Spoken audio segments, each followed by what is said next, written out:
汚れの集約地。私は心霊スポット巡りが好きだ。トンネル、墓場、井戸、H 県内にある心霊スポットはほとんど回った。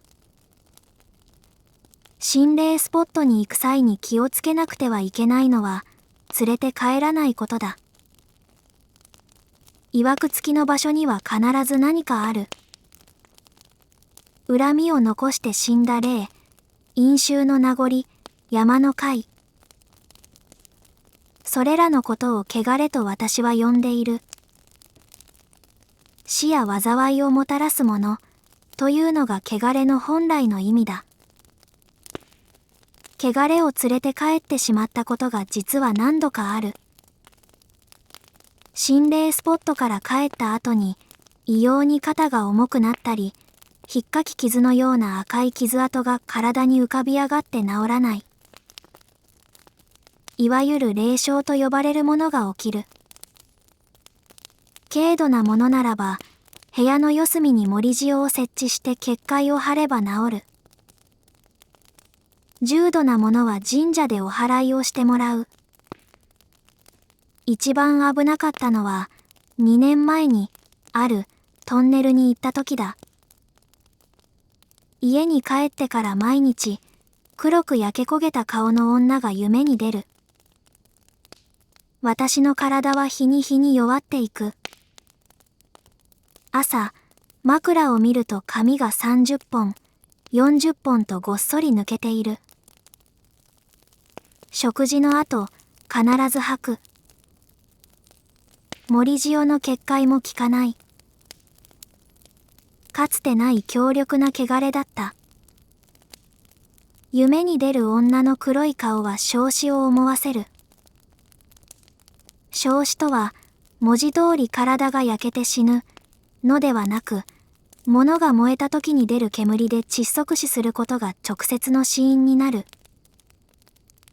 つまり焼死とは、体が燃える痛みと息ができなくなる苦しみを同時に味わってしまう死に方なのだ。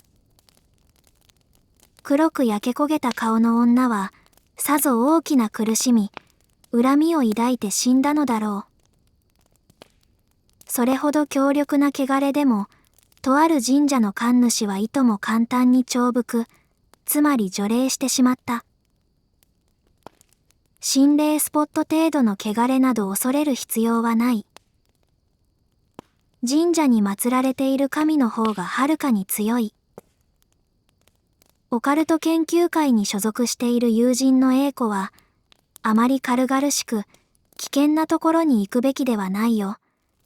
本当に危ないところもあるんだから、と警告してくれるが、実際は大丈夫だ。やばいものを連れ帰った時は神社の神主が何とかしてくれる。次はどこの心霊スポットがいいだろうか。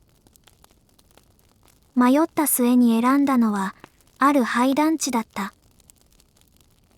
S 県にあるその団地は昭和40年代に開発が始まり、人が住み始めた。団地があったところはもともとが山で、山を崩して川を埋め立てその上に家が建てられた。しかし何があったか現在は、団地には誰も住んでいない。土日の休みを利用して、私は廃団地に行ってみた。団地というものは、全く同じ形、同じ外装の建物ばかりが等間隔に立ってあるから不気味だ。手入れする人がおらず、コンクリート製の住宅はひび割れ、ツタが伸び、ガラスは割れて室内は散乱している。団地内のある一室に入ってみる。床には古い新聞紙、穴の開いたバケツ、衣服の切れ端など、人が住んでいた頃の形跡が残っている。雰囲気は抜群だ。明かりといえば、懐中電灯のか細い光のみ。はは、とつい笑い声を上げてしまう。最高だ。この不気味な雰囲気が私は好きだ。今日はテントを持ってきた。廃団地の中央にある公園。錆びたパンダの乗り物、鎖のちぎれたブランコ。この公園にテントを張り、夜を明かした。日記を書きながら耳を澄ませて外の様子をうかがう。テントの外は静まり返っている。何か面白いこと、怪しげな影を見たり、霊障が起こったり、そんなことを期待するが何も起きない。結局朝までおかしな出来事は何もなかった。翌日、明るくなってから団地の周りを散策する。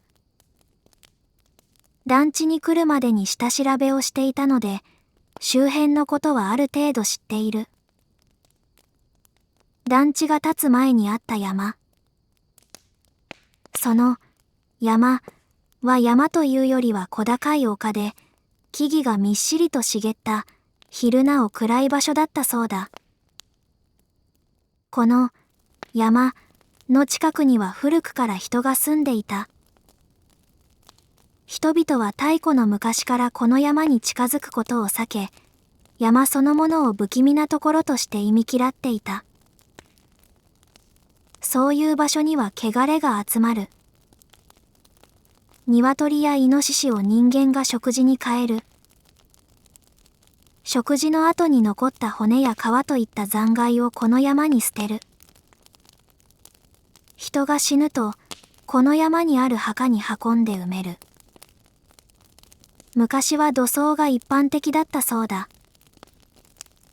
また、明治期には、伝染病にかかった人間を隔離する施設がこの山に建てられた。死体を家の庭に埋める者は、まずいない。治らない伝染病にかかった人は、隔離する。人は死や病という汚れをできるだけ生活圏から遠ざけ、一箇所に集めてコントロールしようとするのだ。死んだ動物を弔う、畜生石と呼ばれる石、村の土葬墓、伝染病隔離施設の跡地。団地の周りにはこれらの遺構がひっそりと残っている。私はこれらを見て回った。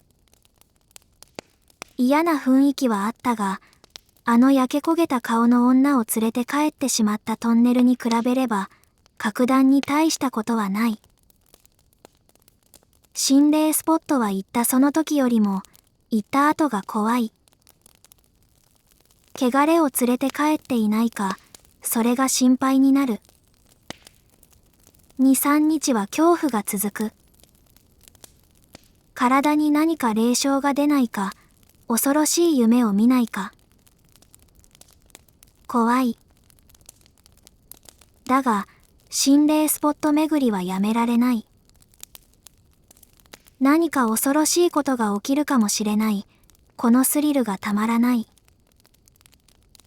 団地からアパートに帰り、それから何事もなく5日過ぎた。日中は仕事に行き、夜に帰る。今日は久しぶりに同僚たちと飲みに行っていた。飲み会も終わり、深夜10時、最寄りの駅からアパートまでの道を、酔った足取りでふらふらと歩く。明日の休みは、どの心霊スポットを巡ろうか。そんなことを考えながら歩く。小さなドブ川が流れているすぐそばの道に差し掛かったとき、後ろから、ひた、ひた、足音。しばらく川沿いの道を歩く。足音はまだついてくる。おかしい。私は酔って足元がおぼつかないため、歩みが遅い。それなのに一向に、その足音の主は私を追い越さない。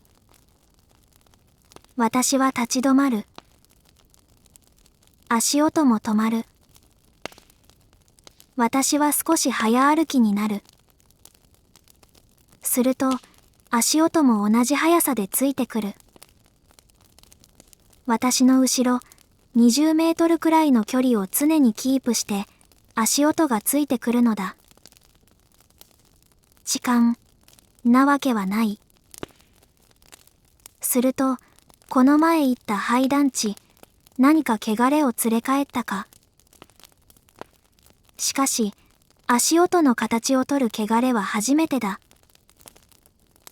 体に不調をきたす、夢を見る以外の形をとる汚れなど経験にない。急いでアパートに帰る。戸締まりをして、部屋の四隅にしよう。厄除けに日本酒を飲んで頭から布団をかぶる。耳を澄ます。足音は聞こえない。恐る恐る布団から顔を出す。何も異常はない。私は電灯の明かりをつけたまま就寝した。夢を見た。黒く焼け焦げた顔の女が道端に立ち尽くしている。ただ、それだけの夢だった。目が覚めると髪の毛がごっそり抜けていた。あのトンネルから帰ってきた時と同じ。食べたものを吐いた。これも同じだ。黒く焼け焦げた顔の女はお祓いによって除霊されたはずだ。以降、あのトンネルには近づいていない。なぜ今になってあの女が夢に出てくる。前にあの女を除霊してもらった神社に電話をかける。またお祓いしてもらえばいい。簡単なことだ。しかし、こちらの神社ではお祓いできません。とあっさり断られ、すぐに電話を切られてしまった。別の神社にも電話をかける。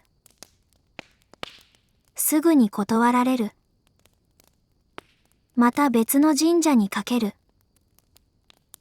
今度は何か言う前にすぐ切られてしまった。明らかにおかしい。いずれもオカルト仲間が何度かお祓いをしてもらった過去のある実績ある神社だ。断られるなんてありえない。電話がダメなら神社に直接向かえばいい。あの女をお祓いしてもらった神社、電話をかけて断られたけども、とにかくそこに向かおう。鳥居をくぐる。向こうから白装束の神主が急ぎ足で近づいてくる。神主に問答無用で腕をつかまれ、鳥居の外まで引きずり出された。あなたは神域に立ち入る資格のない人間だ。と冷たい声で神主が宣告する。見覚えのある顔の神主。2年前にあの女を払い、除霊してくれた神主だ。言葉の意味はわからない。助けてください。また黒い顔の、炭のように焼けてひび割れた顔の女が。私は必死に神主にすがりつく。だが、神主は汚らわしいものを払いのけるように私を引き剥がすと、もう遅い、と静かに言った。ただ、話だけは聞かせてもらいましょう、と先ほどとは一転して優しい顔で神主は語りかけてきた。私は廃団地に行ってから、また黒く焼け焦げた顔の女が夢に出たことを説明した。神主は私の話を聞いて、顔をしかめた。神主はまず、私が置かれている状況を説明してくれた。私が電話をかけたとき、神主が受話器で聞いた音は、除霊を頼む私の声、そして同時に、女の金切り声を聞いたのだという。女が叫んでいる。私のすぐ横で女が叫んでいるように、電話の向こうの神主には感じられたという。女の声なんて聞こえません、と私が言うと、聞こえたら終わりですよ、と神主は言う。ここの神社の神主をはじめ、電話をかけた先の神社がお祓いを断った理由がそれで分かった。私は相当やばい霊を持ち帰ってしまったらしい。どの神社もこのやばい霊とは関わりたくないようだ。正直、その辺にある心霊スポットで連れてくるものなんて、たかが知れてます。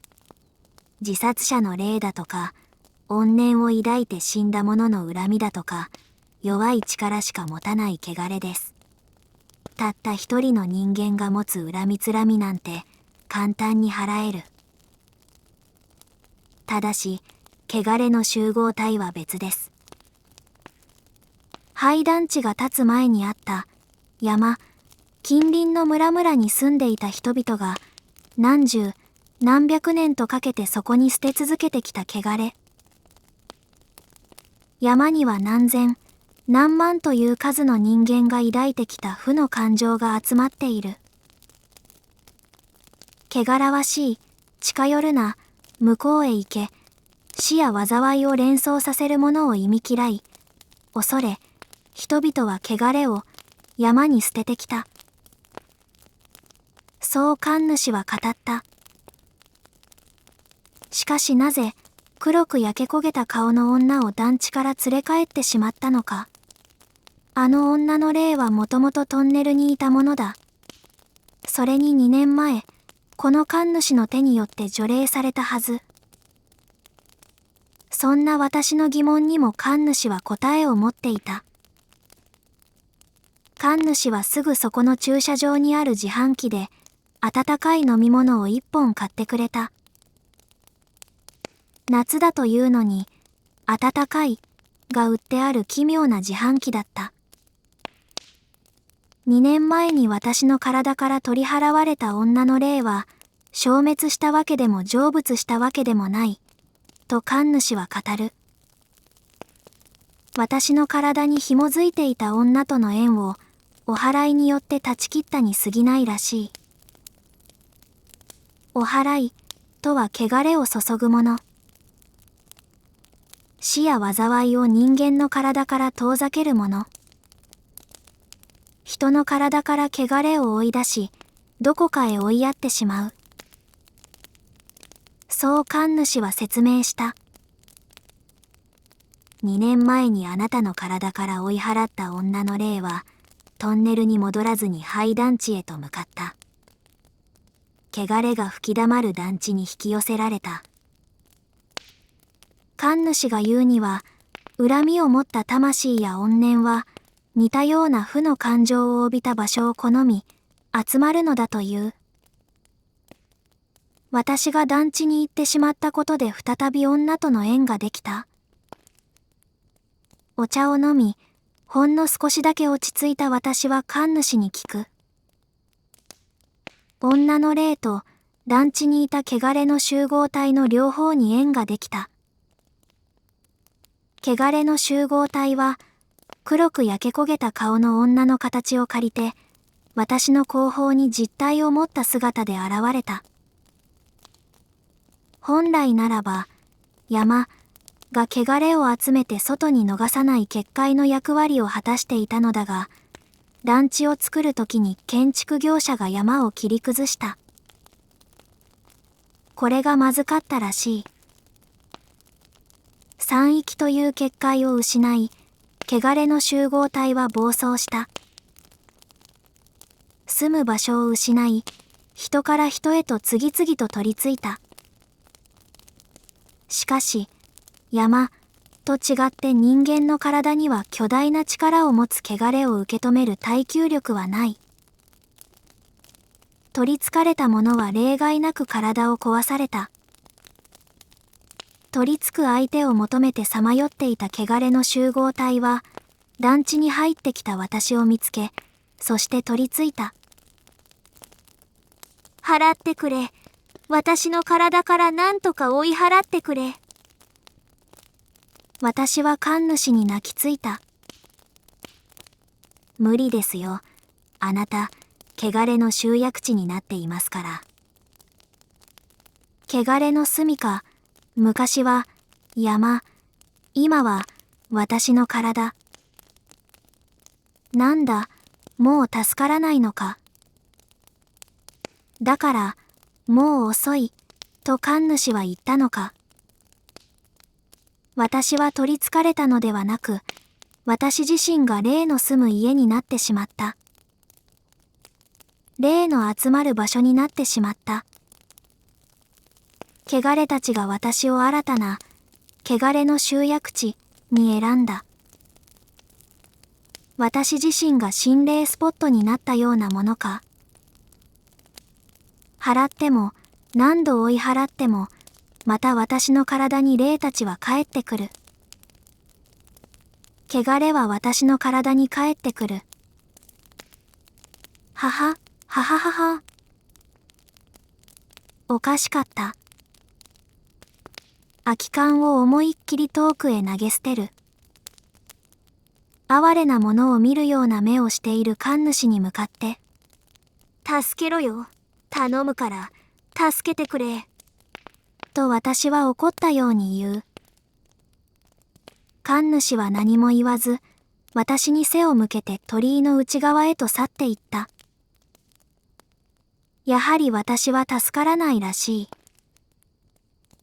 神主を追いかけて助けを請うても無駄だろう。アパートに帰る。